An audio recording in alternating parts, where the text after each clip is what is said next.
Thousands of students across the country skipped school today, pleading for the government to do something, anything, to tackle climate change. It's our generation which is going to suffer, and the generation after us if we don't do anything about it. Us kids need to lead on climate change because the adults are failing. This is our future at stake. From Sydney to Perth, school kids united, demanding action and defying the government. We are students here at school. We want solo. We want more. The best thing you learn about going for a protest is how to join the dog queue, because that's what your future life will look like. What we want is more learning in schools and less activism in schools. The comments are insane. The fact that he said we need less activism in our schools and more education, whereas activism is a form of education. We're learning. And can you blame these kids for taking a stand? We've seen Labor, we've seen the Liberals, we've seen a whole bunch of different parties in power. But nothing has really been done that's actually having an impact on the climate change that we're seeing right now. 2018 is on track to become the fourth hottest year on record. The only years hotter, 2015, 2016 and 2017. At this rate, someone born today may end up living on a planet that is 5 degrees warmer. These are more than just numbers. Warming oceans are bleaching coral reefs. Seas are rising. The polar ice caps melting more in the last 20 years than in the last 10,000. Devastating fires in California and Queensland are a stark warning of things to come. All in the same week, energy company Adani announced its massive Queensland coal mine will go ahead. We know by 2030 there's going to be increased problems with species extinction, one leading to another. The honeybees may already be gone by then, which means we have a problem for our food production because they pollinate our food. And even places that grow coffee and cocoa for chocolate will be shrinking because of climate change. Stop! Adani! Stop! Adani! So is this the world our children deserve to inherit? We're going to keep striking. We're going to keep taking action. We're going to have more movements and campaigns until something changes. 14-year-old Jean Hinchliffe helped organise today's protest in Sydney, and she joins us now. Jean, a massive turnout across the country today. How does that make you feel? Oh, so ecstatic. It's amazing seeing all these students who are getting up and motivated and doing stuff. I was just beyond words today at the strike. It was amazing. So, Jean, tell us why you decided to do this. Well, I see climate change as such an important issue, as do most young people.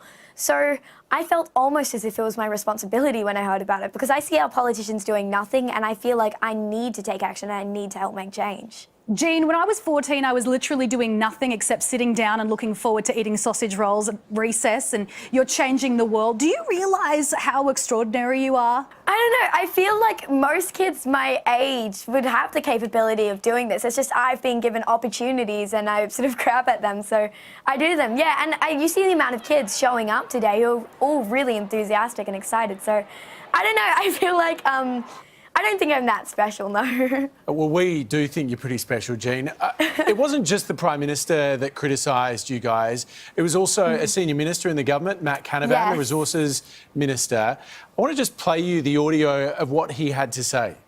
The best thing you learn about going for a protest is how to join the dog queue, because that's what your future life will look like. How do you respond to the minister?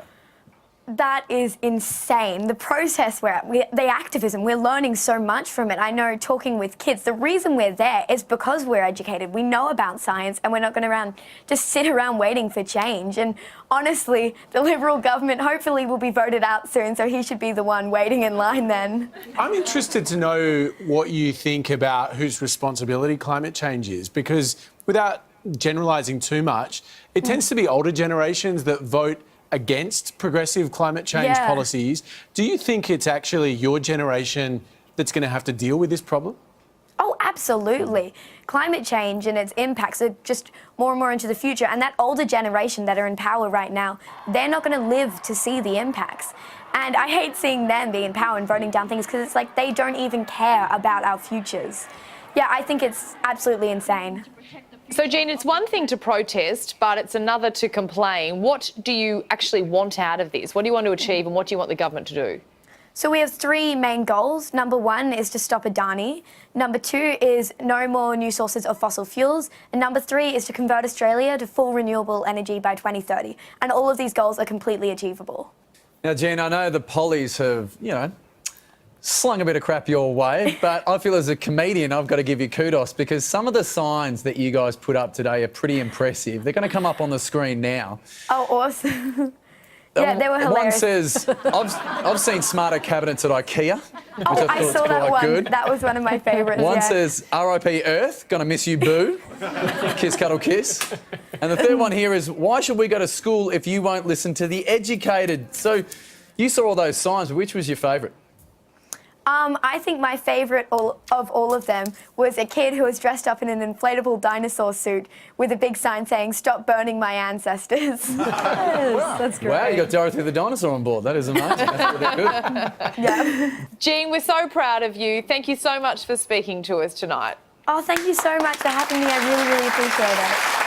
I think regardless of what you think of the issue, regardless of what your politics are, I just think the way all of these kids today at this protest are talking about the issue it stands in such stark contrast to the way our politicians talk. To me, it just highlights how out of touch they are. Yeah.